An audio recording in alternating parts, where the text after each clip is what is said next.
one, it's coming out!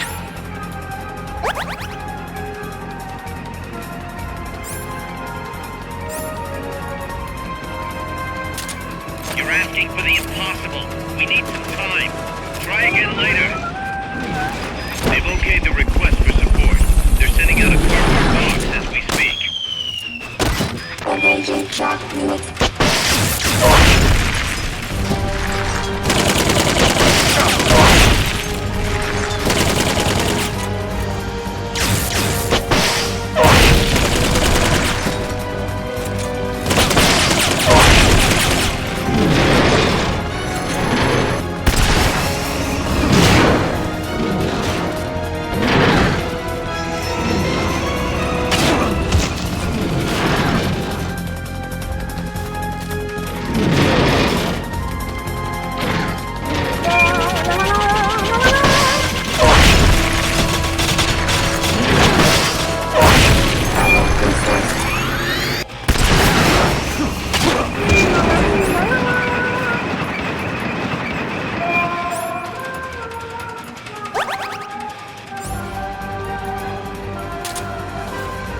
They've okayed your request for a cardboard box. It'll be sent out shortly.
They've okayed the request for support. They're sending out a cardboard box as we speak.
Memory boards before the pod's ejected.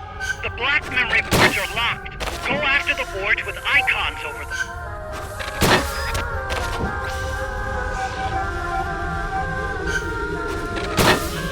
You can unlock memory boards by destroying the mechanical components that they control. Any boards you remove can be used to build our own AI weapon. Memory boards have different functions according to the icons displayed over them. Go ahead and take whichever ones you want.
That was an unmanned weapon. A prototype. I made it myself. Who are you? I work here. Well, used to, anyway. Name's Huey.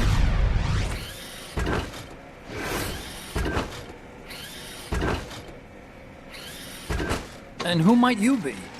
You don't look like one of those mercenaries. Me. I'm an entomologist. A fighting entomologist? Yeah, I specialize in butterflies. I'm here to catch Ulysses. Ulysses? Huh. I didn't think they lived in Costa Rica. Morphos, maybe? That's it. Need to get some before the Washington Treaty goes into effect. Says here Morphos aren't covered under the treaty. Must have slipped my mind. You sure you're feeling all right? Anyway, long story short, the butterfly got away. So how about it, Doc? Did you make that big butterfly too? Yes. And no. What was that thing? What are they doing here? Huh. Something tells me you're no ordinary entomologist.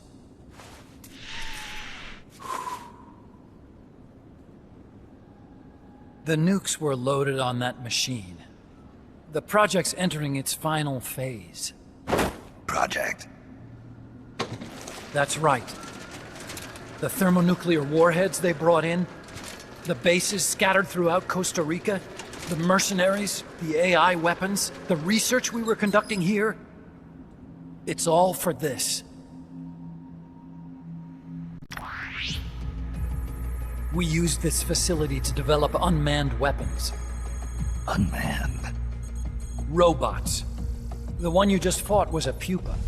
There's also a flying type called chrysalis and a treaded type, the cocoon. Motor control, target detection, tracking, attack, capture, and transport functions are all controlled by an electronic brain. There's no need for a human pilot. They can only follow simple commands, though. Why build them here? For the CIA. They invited me here a year ago. That's who that guy was. CIA's station chief for Central America. Goes by the name of Hot Coldman. Apparently he was some sort of hero back at the height of the Cold War. He's the one running the show. We called it the Peace Walker Project. Peace Walker. They're going to deploy a new type of nuclear weapon along the Caribbean coast of Latin America. A mobile, unmanned nuclear platform. Unmanned nuclear platform. A fail-deadly system that can automatically move into position and launch a retaliatory nuclear strike. It can move on its own, and stealth shields it from radar and satellite detection, drastically reducing the risk of it being destroyed in a preemptive strike. And this is the new deterrent? Supposed to be. The problem is the locomotion system. There's no dry season in the Caribbean. It rains all year round. The terrain is full of tropical rainforest. A lot of the time you can't even build a proper road. So I went back to where it all started. What's that? Legs. Walking power. A mobile launcher carrying a thermonuclear warhead even more powerful than the Soviet RDS-220s. That's Peace Walker. Chico's Basilisco. We did the assembly and field testing here. A walking nuke. I sort of borrowed the original idea from behind the Iron Curtain. The missing link between infantry and artillery. Metal Gear. Metal Gear. But they'd actually need to deploy dozens of them. Coldman needs funding for that. And to get it, he's planning a test, which will also serve as a demonstration for the folks back at Langley. Wait, he's launching a nuke to prove that his perfect deterrent works? In his words, to prove that if someone attacks us, we will strike back. Put simply, nuclear deterrence is the idea of using nukes to keep nukes in check. If one side launches nuclear weapons, the other is sure to launch theirs in retaliation, which makes launching an act of suicide. In the end, neither side can use its nukes. It's thanks to this doctrine that the world's two superpowers have avoided all-out confrontation. Nuclear deterrence has brought us peace. At the very least, it's prevented another world war from breaking out. But the theory of nuclear deterrence exists only on paper. In reality, there's no guarantee that either side would follow through with retaliation. There's the chance that a preemptive strike could destroy all the missile bases, render them unable to retaliate. But the biggest flaw in the theory is that the decision to retaliate has to be made by human beings. Let me give you a real-world example. Let's say country X launches first against country Y. If the people in charge of country Y are like you and me, they're not going to be able to retaliate, knowing that they're effectively ending all human life. So then the weak link in nuclear deterrence theory is the uncertainty of retaliation. Bingo. And that creates a loophole country X can exploit to launch the first strike. Which is why we designed the system to be unmanned. With Peace Walker, retaliation is certain. It chooses the appropriate target and launches a retaliatory nuclear strike every time, without needing human input to make the call. Launching a nuclear strike against Peace Walker is tantamount to pushing the launch button.